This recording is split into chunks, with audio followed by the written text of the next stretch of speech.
How to unmute someone's post stories on Instagram. Hello everyone, my name is Smile, and in this video I'm going to show you how you can do that.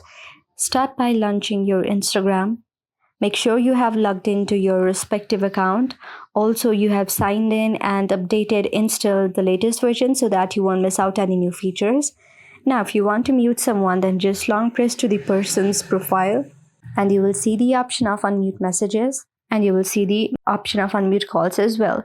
But if you want to mute the messages, not unmute, after muting the messages and calls, now what you need to do is you don't want to see the post or story that the person has been posting.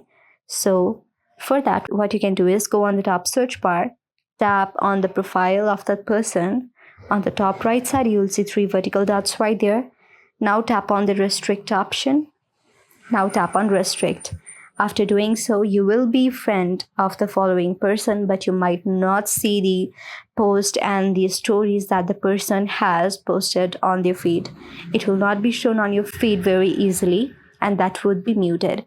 So that is how you can do it. I hope you like the video. If you like the video, then please do thumbs up, subscribe, and also comment on the comment section below.